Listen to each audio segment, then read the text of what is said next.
Hello student, आज मैं व्याकरण के तीसरे चैप्टर को पढ़ाने जा रही हूँ। चैप्टर का नाम है शब्द विचार। शब्दों की रचना वर्णों से होती है। प्रत्येक शब्द में वर्णों यानी ध्वनियों का क्रम निश्चित होता है। यह निश्चित ध्वनि क्रम अथवा वर्ण क्रम ही शब्द की उत्पत्ति का कारण होता है।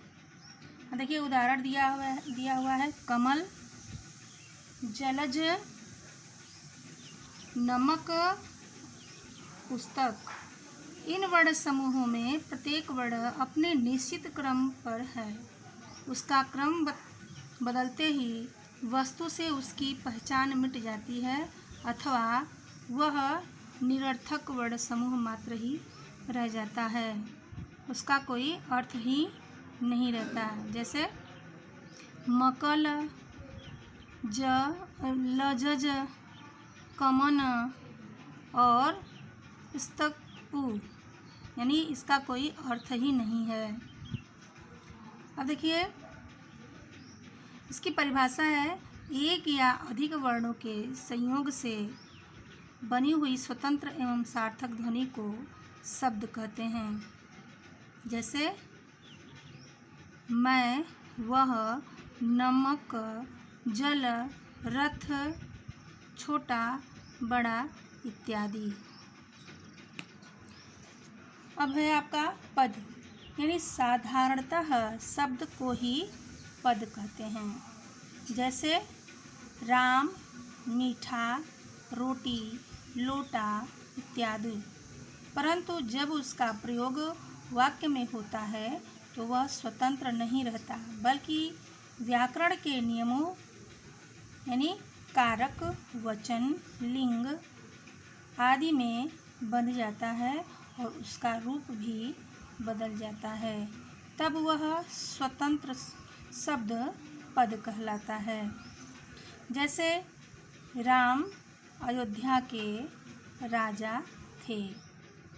इस वाक्य में सभी शब्द व्याकरण के नियमों में बंधकर पद बन गए हैं।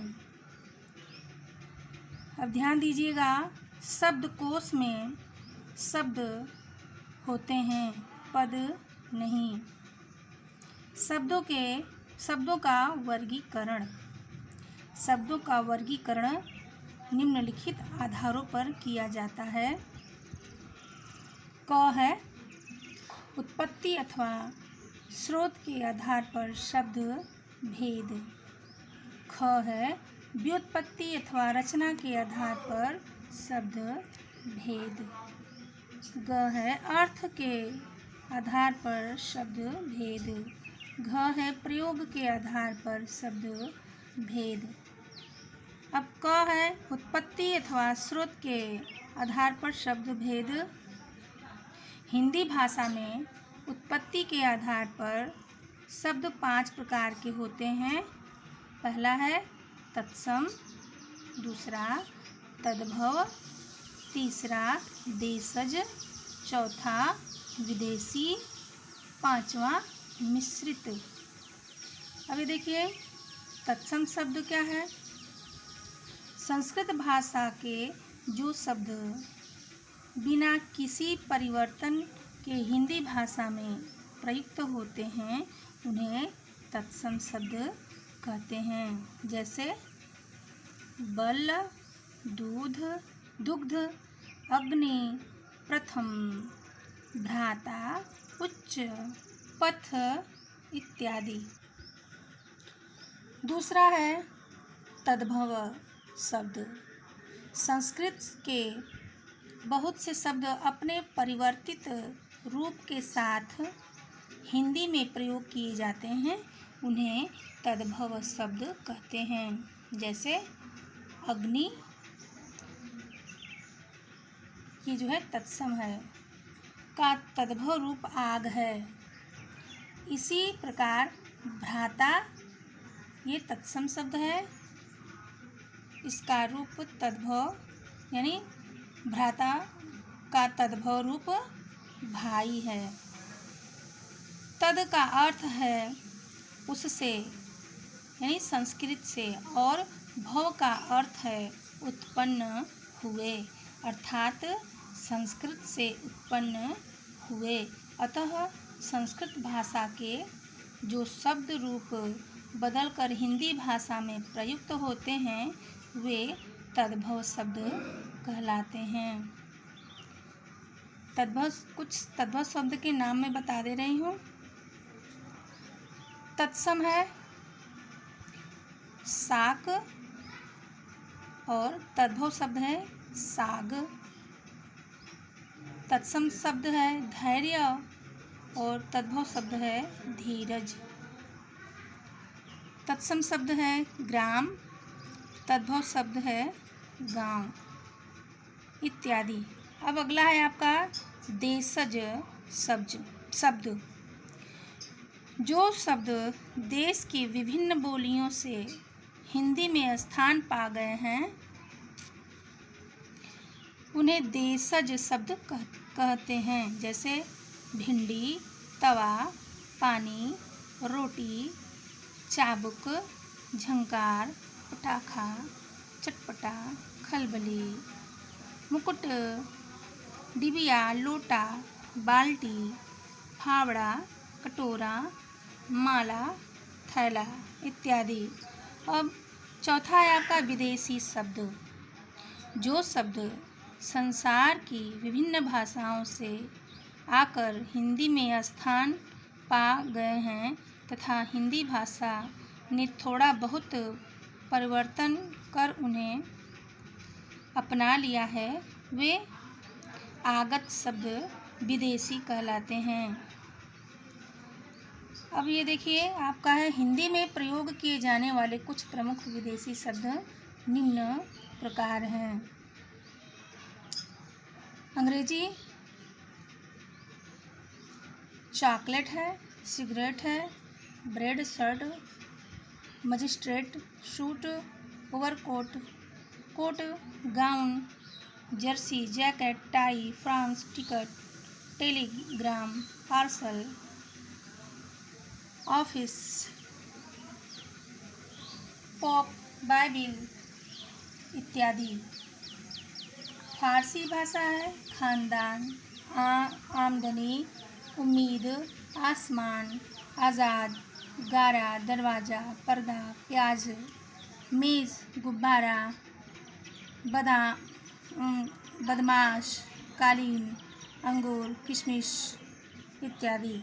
तुर्की भाषा तोप, बंदूक, बारूद, खराद, चाकू, लाश, कुर्ता, कैंची, कुल्फ़ी, जालिम, इत्यादि। फ्रांसीसी भाषा कारतूस, कूपन, काजू, रेस्तरां, इत्यादि। अगला है आपका पुर्तगाली। कमरा, गमला, तौलिया, फीता, नीलाम, बाल्टी, संतरा, साबुन, कनस्तर, चाबी, गोदाम, मेज़, बंडल, इत्यादि। और अरबी भाषा है हकीम, हलवाई, कसाई, बावर्ची, किला, मकबरा, महल, तस्वीर, इत्यादि। अगला है आपका मिश्रित या संकर शब्द। जिन शब्दों का आधा भाग एक भाग से तथा आधा भाग दूसरी भाषा से बना हो जिन शब्दों का आधा भाग एक भाषा से तथा आधा भाग दूसरी भाषा से बना हो उन्हें मिश्रित शब्द या संकर शब्द कहा जाता है। जैसे घड़ी, साज, घड़ी,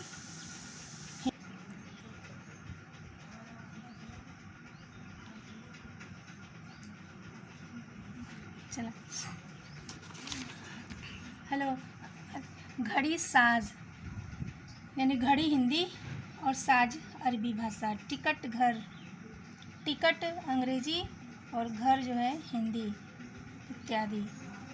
अब ख आपका दिया है व्युत्पत्ति अथवा रचना के आधार पर शब्द भेद।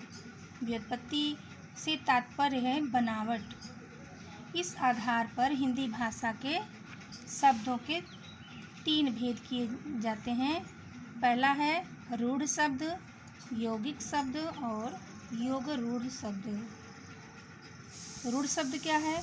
जिन शब्दों के सार्थक खंड नहीं हो सकते उन्हें रूढ़ शब्द कहते हैं। जैसे रोटी, घोड़ा, हाथी, छत, तोता, घर, मेज, पैर, नाक इत्यादि। और यौगिक शब्द ऐसे शब्द जो दूसरे शब्दों के मेल से बने हों तथा जिनके सार्थक खंड किए जा सकते हों उन्हें यौगिक शब्द कहते हैं। जैसे चिकित्सालय, चिकित्सा, धन, आलय। डाक घर, डाक धन घर। सेनापति, सेना धन पति इत्यादि। तीसरा है योग रूढ़ शब्द।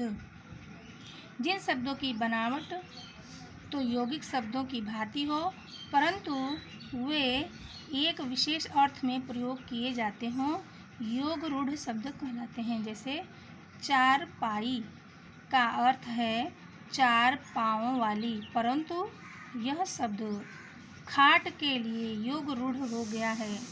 इसी प्रकार निशाचर का अर्थ है रात्रि में विचरण करने वाला, परंतु सभी मनुष्य या जीव जंतु निशाचर नहीं हो सकते हैं। यह शब्द राक्षस के लिए प्रयोग किया जाता है। ग है अर्थ के आधार पर शब्द भेद। अर्थ के आधार पर शब्दों को निम्नलिखित भागों में बांटा गया है। पहला है एकार्थी शब्द, दूसरा अनेकार्थी शब्द, तीसरा समानार्थी या पर्यायवाची शब्द, चौथा है विलोमार्थी या विलोम शब्द। एकार्थी शब्द क्या है? जिन शब्दों का प्रयोग केवल एक ही अर्थ में किया जाता है वे एकार्थी शब्द कहलाते हैं। जैसे चित्र, रोटी, पत्नी, सोमवार, ईंट, लोहा, फर्श, कुत्ता, हाथ इत्यादि। अनेकार्थी शब्द जो शब्द प्रयोग के अनुसार विभिन्न परिस्थितियों में भिन्न भिन्न अर्थ देते हैं उन्हें अनेकार्थी शब्द कहते हैं। जैसे कुल, कुल का अर्थ होता है सब, वंश, घर, गोत्र। पत्र, पत्ता, चिट्ठी, समाचार, पत्र, पृष्ठ। दल का अर्थ है समूह, सेना, पत्ता। पद का ओहदा, कविता, कविता का चरण, पैर इत्यादि। समानार्थी या पर्यायवाची शब्द जिन शब्दों के अर्थ में समानता हो उन्हें समानार्थी या पर्यायवाची शब्द कहते हैं। जैसे कपड़ा का अर्थ है वस्त्र, वसन, चीर, पट, अंबर इत्यादि। पृथ्वी, धरती, धरा, धरित्री, वसुधा इत्यादि। अमृत का अर्थ अमीय, सुधा, मधु, सुरभोग, पीयूष इत्यादि।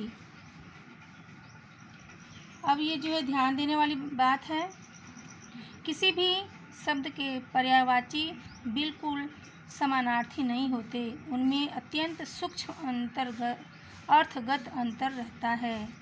चौथा है आपका विलोमार्थी या विलोम शब्द।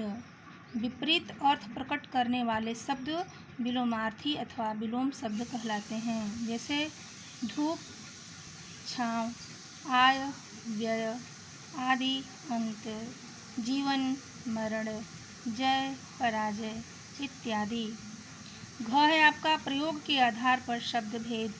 वाक्य में प्रयोग करने पर कुछ शब्दों के रूप में परिवर्तन हो जाता है। जैसे लड़का, लड़के, लड़कों इत्यादि। इसी प्रकार वाक्य में प्रयोग करने पर कुछ शब्द ज्यों के त्यों रहते हैं। जैसे यहाँ, वहाँ, आज, कल, ऊपर, नीचे इत्यादि। इस आधार पर शब्दों को 2 वर्गों में बांटा गया है, विकारी शब्द और अविकारी शब्द। विकारी शब्द क्या है? जिन शब्दों के रूप में प्रयोगानुसार कुछ परिवर्तन आ जाता है उन्हें विकारी शब्द कहते हैं।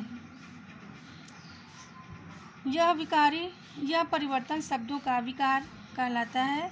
यह विकार लिंग, वचन अथवा कारक के प्रभाव से उत्पन्न होता है। जैसे लिंग लड़का खेल रहा है, लड़की खेल रही है।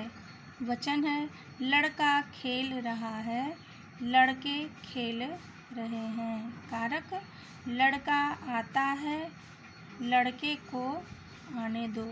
पुरुष है वह आता है, वे आते हैं। विकारी शब्द 4 प्रकार के होते हैं: संज्ञा, सर्वनाम, विशेषण, क्रिया। अविकारी शब्द जिन शब्दों के रूप में किसी भी प्रकार से कोई विकार या परिवर्तन नहीं आता, वे अविकारी शब्द कहलाते हैं। जैसे वह कल आया था, वे कल आएंगे। कछुआ धीरे धीरे चल रहा है, तुम धीरे धीरे बोलो। तेज मत चलो, वे तेज चलते रहे। अविकारी शब्द 4 प्रकार के होते हैं। पहला है क्रिया विशेषण, दूसरा है संबंध बोधक, तीसरा है समुच्चय बोधक और चौथा है विस्मयादि बोधक।